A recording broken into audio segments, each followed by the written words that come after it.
자, 여러분 안녕하십니까? 여러분 이번 시간에요. 우리 와이드 경제학 챕터 12장 거기 보시면 경제 성장과 생활 수준 있잖아요. 예, 거기를 한번 같이 공부해 보도록 하겠습니다. 자, 교재는 271페이지 되겠습니다.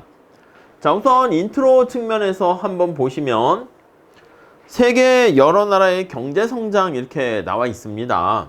여러분, 우리 지구상에 많은 나라가 있어요. 여기 뭐 우리나라가 이렇게 있고 뭐 이렇게 많은 나라가 있겠죠.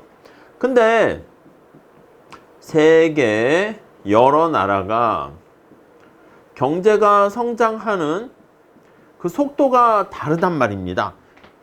아니, 경제 성장을 하게 되면 뭐 좋은 이유가 뭐가 있습니까? 아니, 우리 개인도 마찬가지로 경제 성장을 하게 되면 우선 이게 양적인 측면에서 보통 얘기를 하는 겁니다.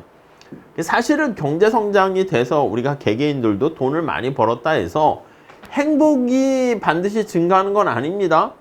우리 경제 성장을 측정하는 지표가 바로 뭐냐면 지난 시간에 얘기했었던 그 GDP 있잖아요. 거기서 실질 GDP를 가지고 경제 성장을 우리가 측정을 하게 되는데 이게 올라갔다 해서 반드시 행복과 직결되는 건 아니지만 그래도 우리가 소득이라는 양적인 측면에 소득 수준이 증가해야지 생활 수준도 올라가는 걸 알 수가 있습니다.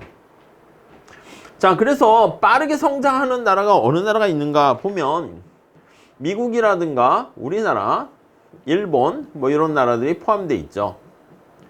한국도 늘려다가 당연히 한국이 제일 그렇긴 한데 예.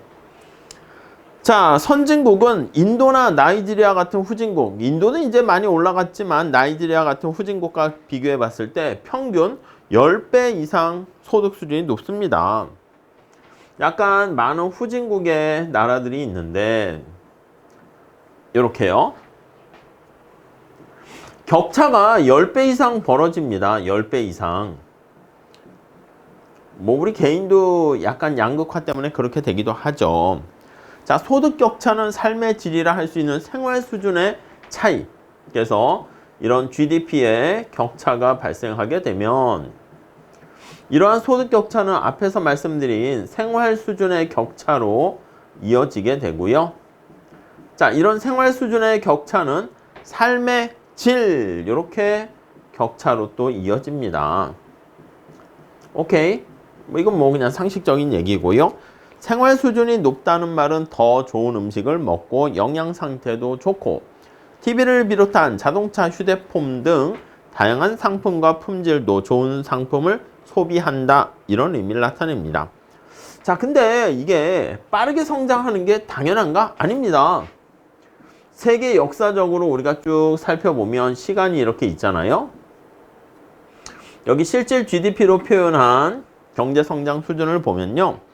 옛날에 대규모의 부는 정복과 착취를 통해서만 축적을 했고 뭔가 생산을 통해서 이루어지진 않았습니다.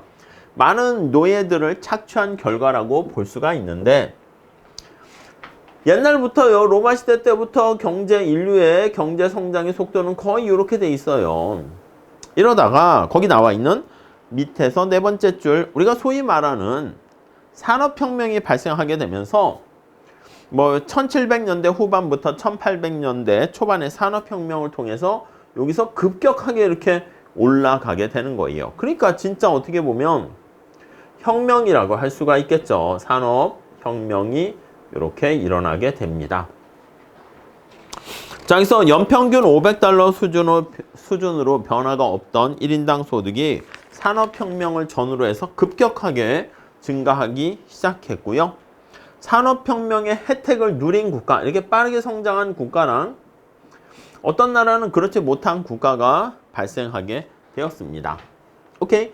자, 그래서 우리의 관심사는 아니, 어떤 나라는 이렇게 빠르게 성장을 하게 되는데 어떤 나라는 이때부터도 계속 이렇게 가다가 이렇게 지지부진한가? 이 경제 성장이 발생하는 원천이 무엇인가? 그거에 대해서 우리가 살펴보게 됩니다. 자, 우선 거기 표 12-1을 보시면 국가별로 경제 성장률의 차이를 보면 뭐 일본, 브라질, 멕시코 등등등 나와 있는데 거기 개신연도의 1인당 실질 GDP 2003년을 불변 가격으로 했을 때 살펴보니까 어떻게 됩니까? 연평균 성장률이 그래도 세계적으로 우리나라가 이제 보통 집어를 내다가 말았는데 보통 이제 경제오른 책에서는 뭐 사실 동북아시아 보면 우리나라, 일본, 중국 이렇게 커다란 잘 나가는 나라들이 있기 때문에 보통 일본을 많이 얘기를 합니다.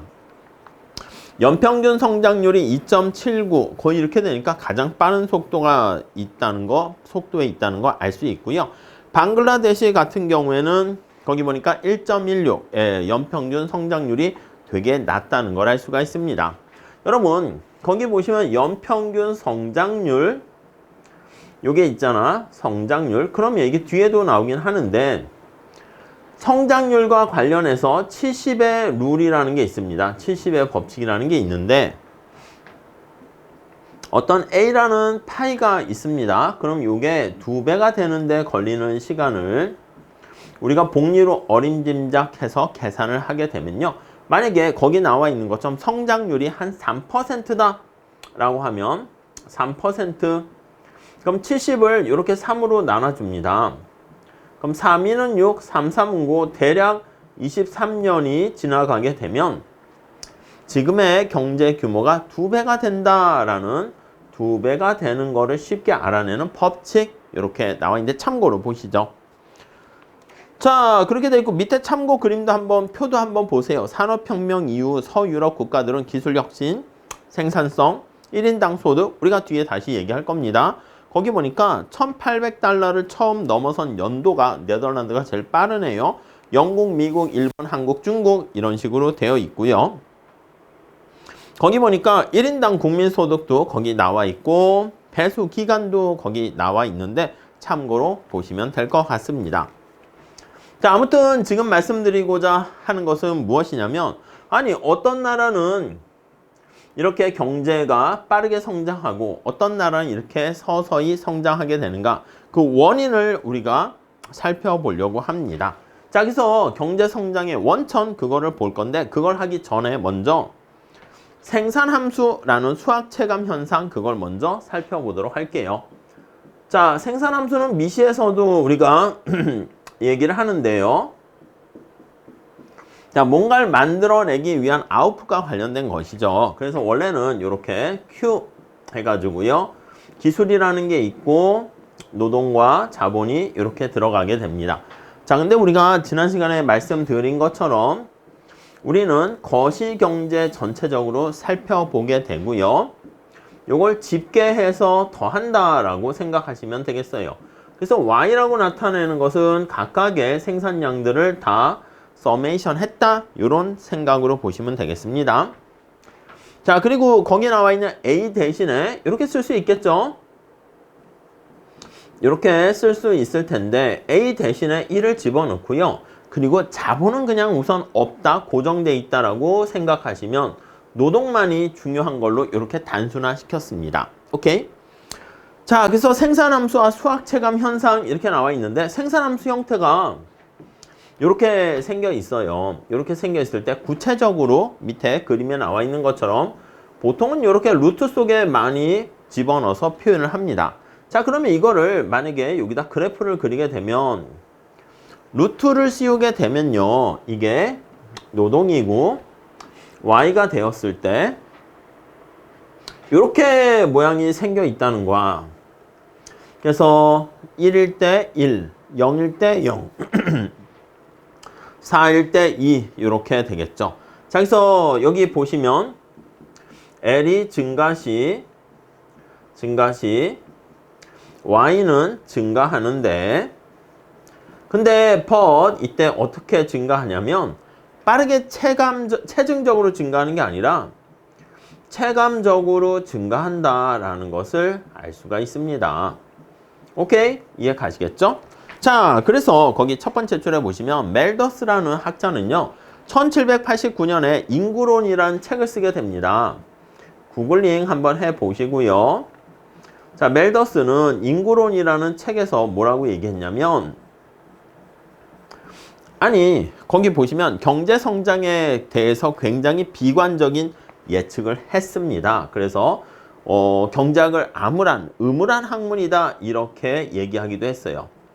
아니, 왜냐면 인구가 굉장히 빠르게 기하급수적으로 증가하는데 아니 생산량은 이렇게 증가하긴 증가하지만 체감적으로 증가한단 말이야.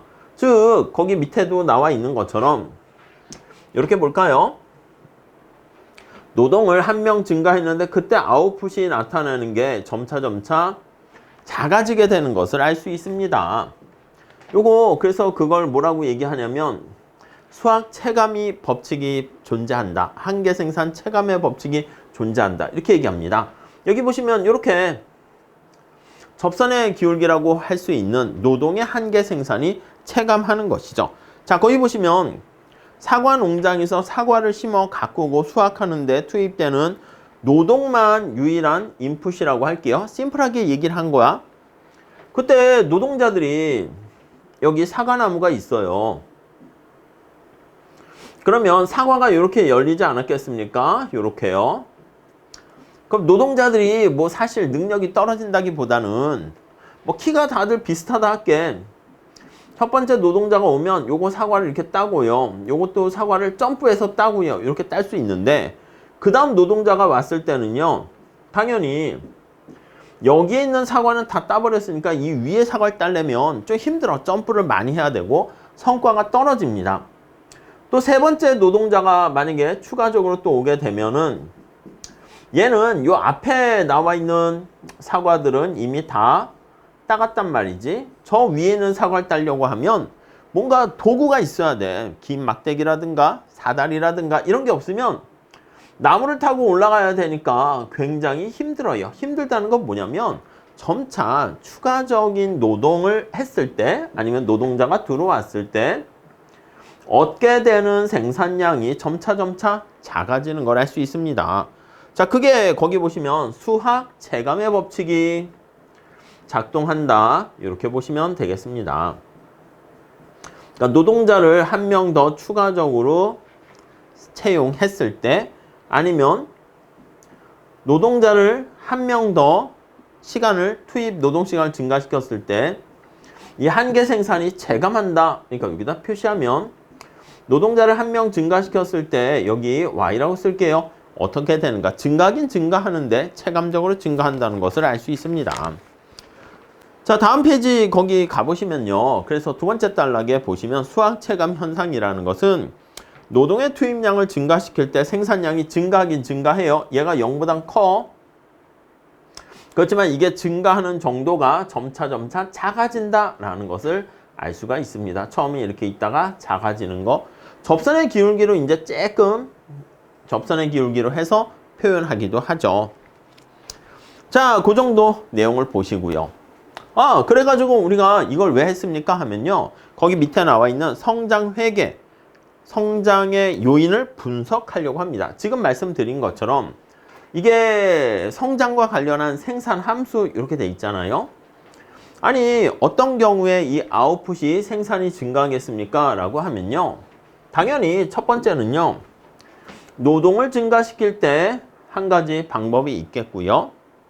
자본을 증가시켰을 때 그 방법이 있겠고요. 아니면 노동과 자본 이외에 기술이 증가했을 때 또 한 가지 방법이 있겠습니다. 오케이? 이해 가시겠죠? 자, 그래서 거기 보시면 이거를요. 경제 성장, 성장 회계, 방정식 성장 회계 이렇게 얘기합니다. 자, 성장 회계. 자, 이렇게 표현한 것은 뭐냐면 경제의 성장의 원천을 이렇게 분해한 거야. 그래서 A 기술 수준이고요. 노동, 자본 이렇게 표현을 하게 됩니다. 자, 그래서요. 우리가 여기 가만히 살펴보면 기본적인 식이 A 루트 L K 이렇게 돼 있다라고 할게요. 자, 그러면 우선 우리가 이렇게 생각할 수 있을 거예요. 앞에서 본 것처럼 만약에 A가 고정돼 있고 A가 고정돼 있고 K가 고정돼 있다라고 할게요. 1과 1로 이렇게 고정돼 있다고 할게. 자, 그러면 노동을 점차 증가시킨다 할게요. 노동이 만약에 빵이 되면은 그때 Q는 어떻게 됩니까? 라고 하면은 얘가 1과 1 이렇게 되니까 루트 L 되겠죠? Q는 빵일 거야. 자, A와 K가 그대로 1인데 노동이 1이면 얘가 1이고 1과 1일 때 얘가 2가 되면 루트 2고 이렇게 되는 것을 알 수가 있습니다. 자, 지금 상황에서는 지금 어떤 거를 말씀드리려고 하는 거냐면 A와 K가 이렇게 만약에 고정돼 있어요. 고정된 경우에 앞에서 살펴본 것처럼 노동만 증가하게 되면 여기 그냥 Y라고 쓸게요. 자, 여기를 우리가 살펴봤을 때 Y가 어떻게 대응됩니까? 하면요. 생산함수 자체가 앞에서 본 것처럼 이렇게 체감적으로 증가한다라는 거 알 수가 있어요. 루트 L 이렇게요. 자, 그런데 만약에 노동이 각각의 노동 수준에서 1일 때, 2일 때 뭐 이렇게 표현할 수 있겠죠? 1일 때, 2일 때, 점점점 1일 때는 1일 거고 2일 때는 여기 루트 2 이렇게 될 겁니다. 자, 그런데 만약에 여기서 K가 증가했다라고 할게요. 자, 그래서 만약에 K가 여기 보시면 K가 증가시 K가 만약에 2가 되었다고 합시다. 여기 2 이렇게 되면 Y는 A는 그냥 1이라 할게. 그럼 2가 되면 아니면 4라고 할까요? K가 4 이렇게 된다 그러면 여기 나와 있는 것처럼 2 루트 L 이런 식으로 될 거야. 자, 그러면 생산함수를 가만히 살펴보면요. 노동이 빵일 땐 빵인데 노동이 1이 되면 2에 매칭이 될 거야. 여기가 되고 오케이? 2가 되면 2 루트 2 루트 2가 1.4 이 정도 되니까 요 위에 올라가요. 그래서 이런 식으로 되는 거 알 수가 있어요. 2 루트 L 이렇게 이해 가시죠? 자, 만약에 여기서 조금 더 바꿨다 볼게요. K가 이렇게 증가된 상태에서 A가 또 증가시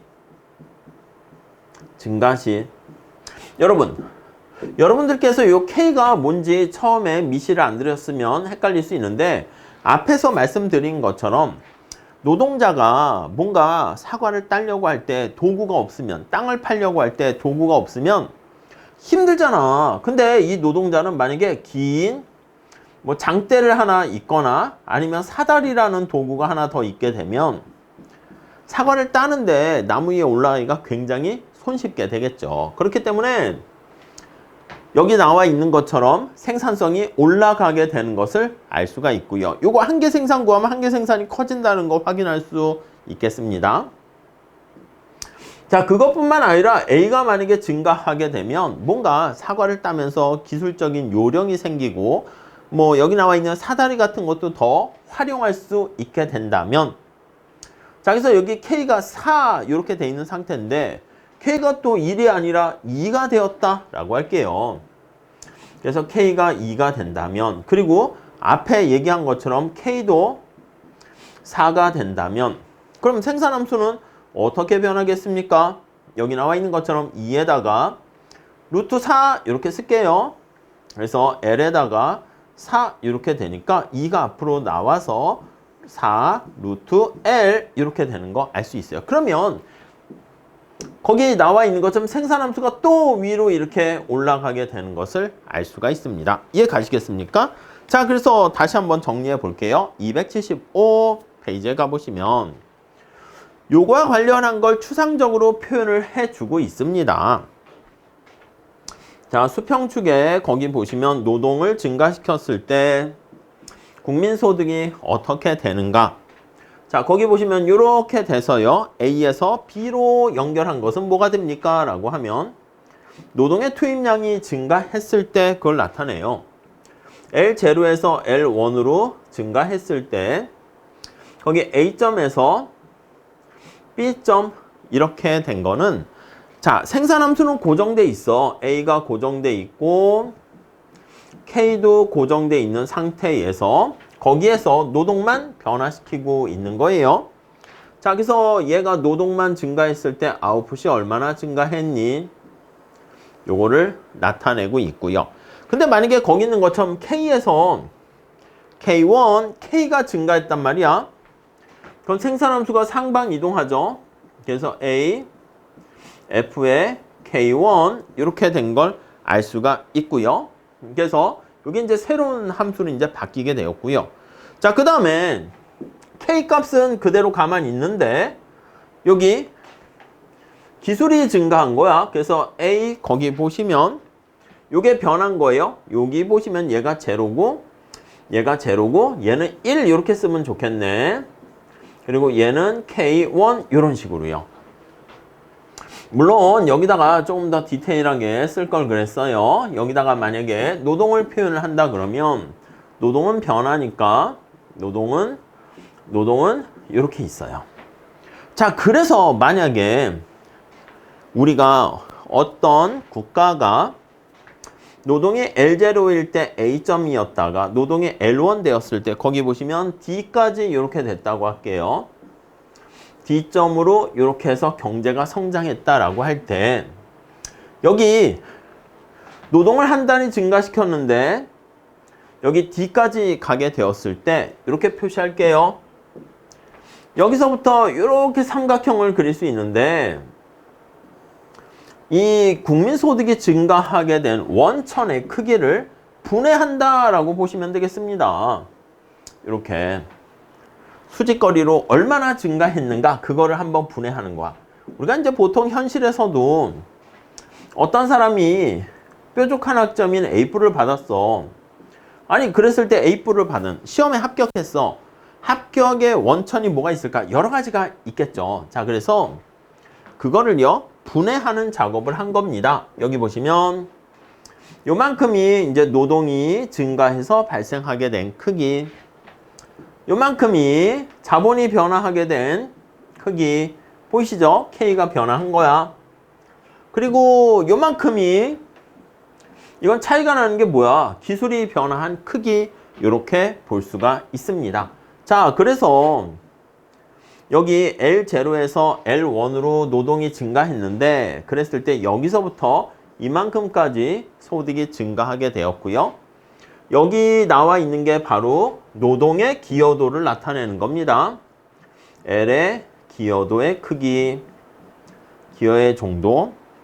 노란 색깔은 K의 기여의 정도.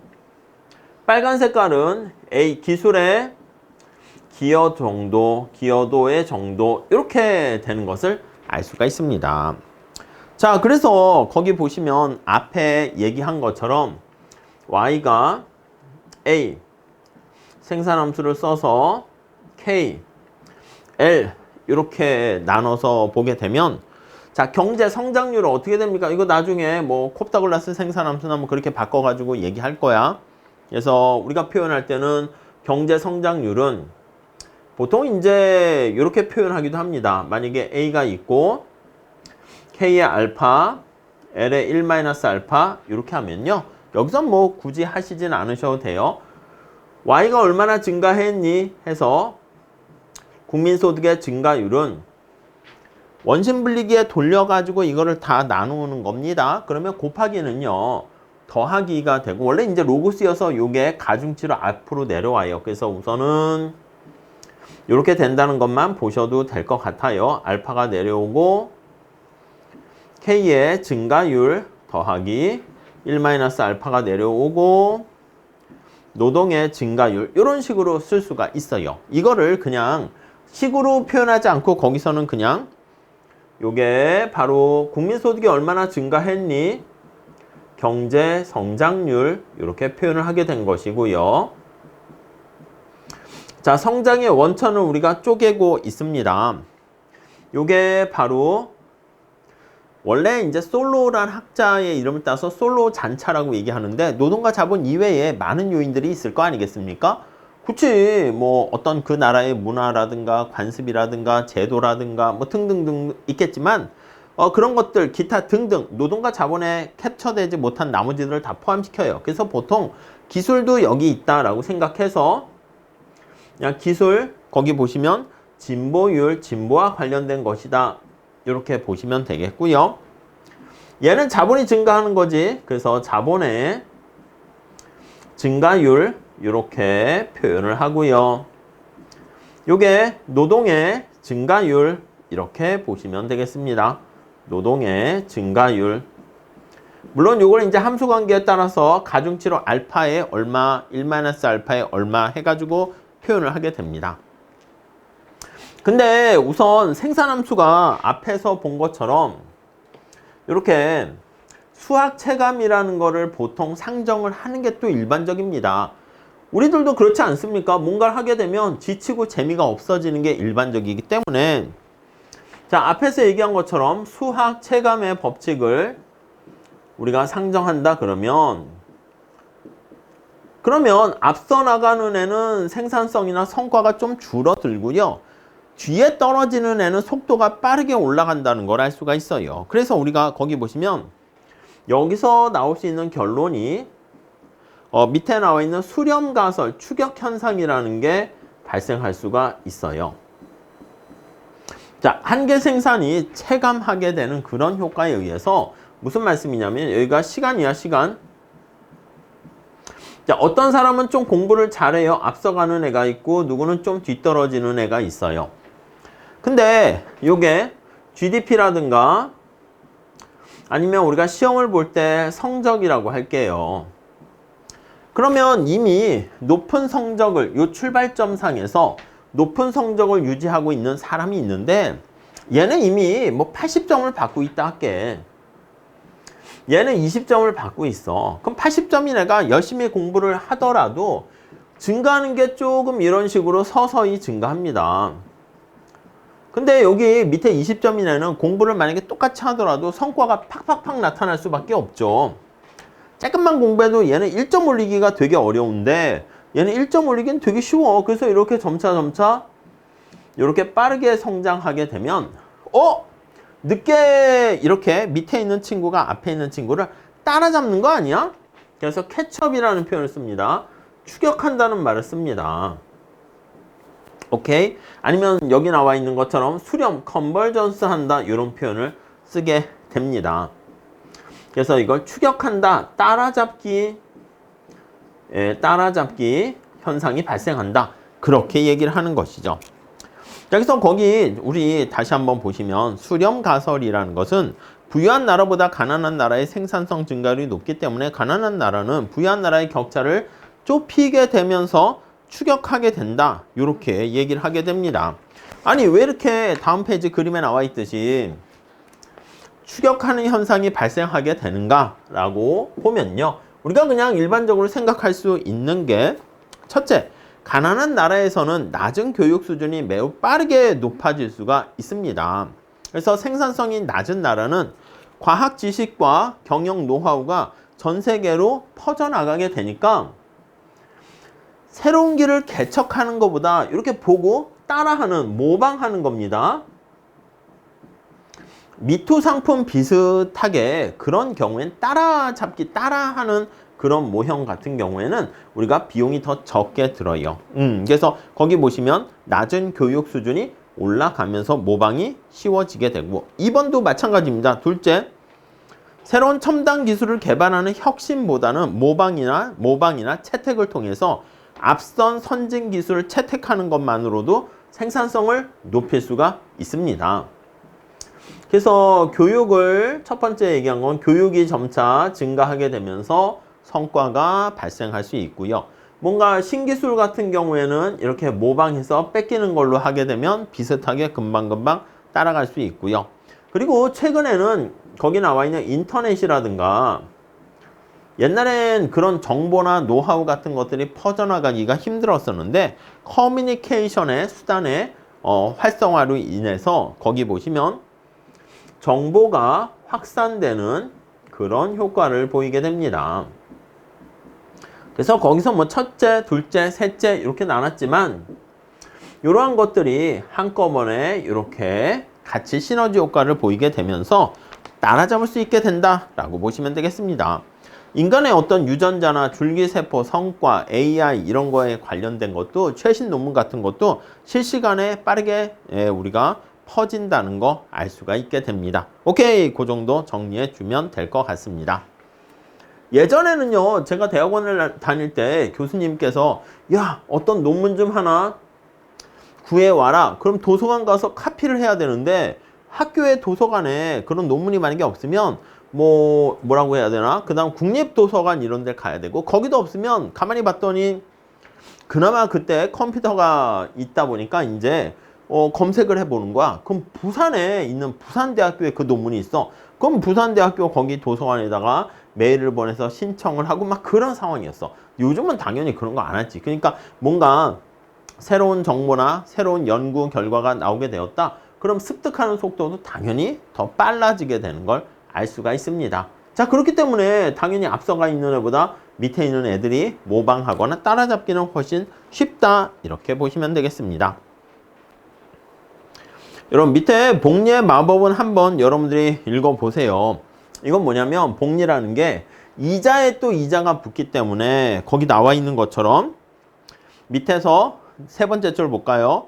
현재 이자율이 4%인데 10만 원을 은행에 입금하게 되면 1년 후에는 그 10만 원에 4%의 이익이 붙게 되니까 10.40만 원 이렇게 됩니다. 근데 2년 후에는 거기 나와 있는 것처럼 이자에 또 이자가 붙게 되는 거예요. 그러면 10.82만 원이 되고, 그래서 만약에 대략 한 200년이 흘러가잖아? 그러면 거기 나와 있는 것처럼 3억 원이 넘게 되는 그게 이제 복리의 마법이라는 것입니다. 참고를 한번 보시고, 우리가 봤을 때는 아이고 이자율이 한 3% 별게 아니군 이렇게 하는데 그게 아니라는 거예요. 눈덩이처럼 엄청 커지게 된다는 거 알 수가 있습니다.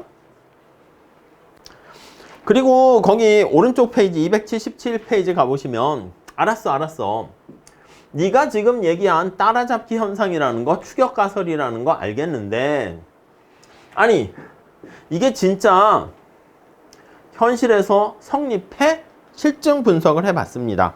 자, 첫 번째 줄에 보시면 지난 수십 년 동안 한국의 경제 성장 속도는 미국에 비해서 엄청나게 빨랐습니다. 요즘 이제 고도 성장의 단계가 좀 줄어들고 있긴 하지만 1960년부터 1990년까지 30년 동안 미국과 한국의 GDP 대비 투자율은 비슷하지만 똑같은 투자했을 때 성과는 어떻게 된다? 미국은 2%인데 한국은 6% 이상 성장했습니다. 그러니까 우리나라가 한국 이렇게 있으면 여기 미국 이렇게 있으니까 경제 성장률이 훨씬 더 한국이 빠르단 말이지. 그러다 보니까 따라잡기 현상이 되는 거 아니야? 그렇게 생각할 수 있게 된다는 것이죠. 자, 근데 가난한 국가 밑에 보시면 1인당 GDP와 GDP 성장률 보니까 벨로루시, 러시아, 우크라이나 좀 옛날 2002년까지 좀 옛날 데이터이긴 하지만 그렇게 상황 봤을 때 오히려 경제 성장률이 마이너스가 되는 그런 현상도 쉽게 우리가 확인할 수 있었습니다. 여러분, 이 따라잡기 현상이 발생하려면 어떻게 되어야 할까요? 지금 본 것처럼 후진국이 성장률이 높아야 됩니다. 그래서 한국이 후진국이다 그러면 성장률이 높게 되고요. 이미 미국같이 좀 선진국 같은 경우는 성장률이 낮아 이렇게 돼야 됩니다. 자, 그래서 우리 278페이지 가보시면요. 그 그래프를 한번 체크해 보도록 할게요. 자, 이렇게 그래프를 좀 그렸습니다. 그래프를. 재미난 그래프인데 수평축이 뭐냐면 실질 GDP의 수준입니다. 수준이 되고요. 자, 수직축이 뭡니까? 보니까 성장률을 여기다 표현을 해놨습니다. 성장률을 이렇게 표현을 한 거야.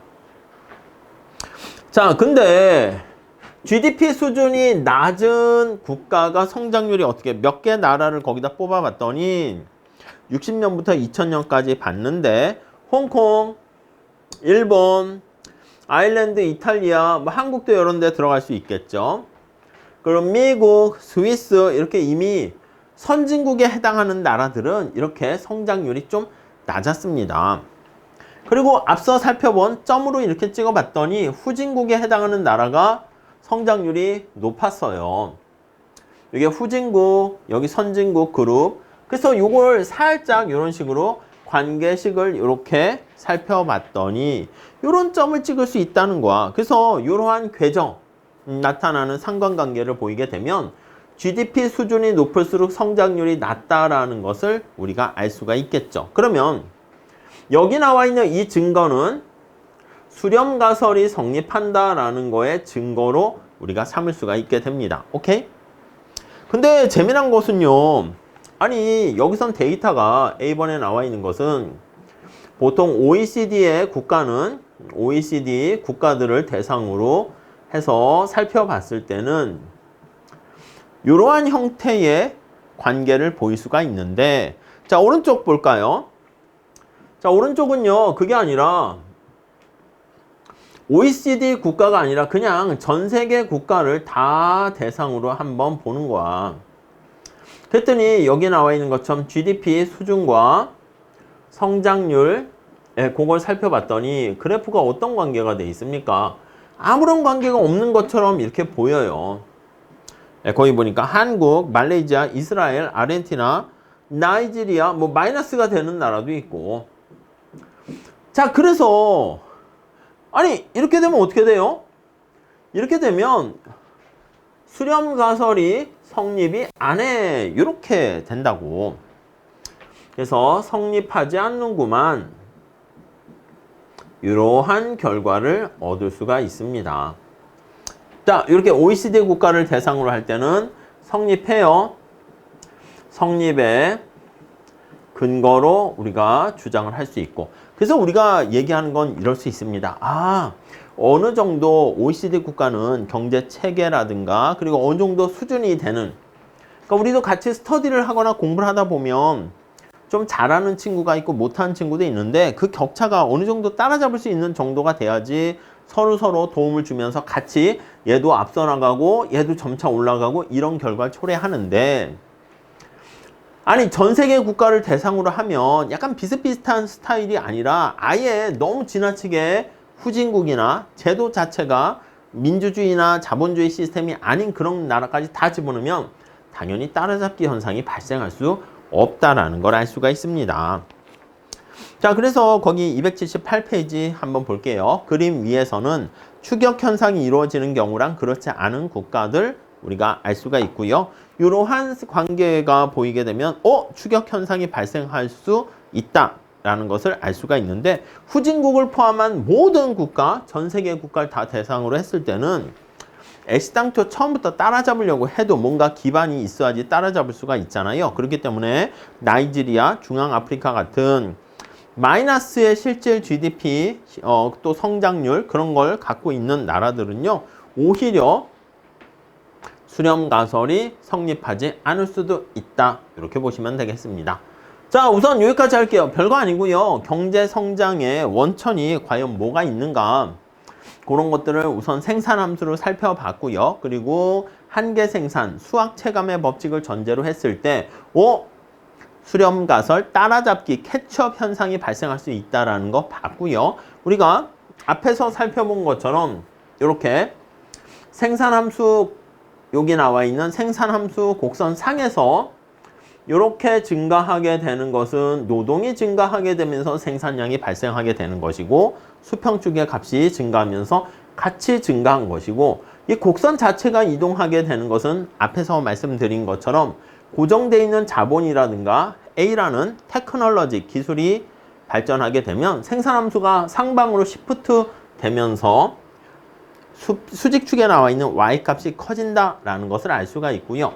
여기 나와 있는 거와 마찬가지로 이런 식으로 생산함수의 분해를 통해 가지고 그래서 성장의 원천을 분해합니다. 아니 성공하는 사람은 원인과 비결이 뭘까? 그런 것들이 있잖아요. 그래서 성공하는 사람들의 뭐 3가지 특성을 내가 이렇게 콕콕 집어서 봤다. 그것처럼 경제 성장의 원천을 분해하는 그런 모습을 보여주고 있습니다.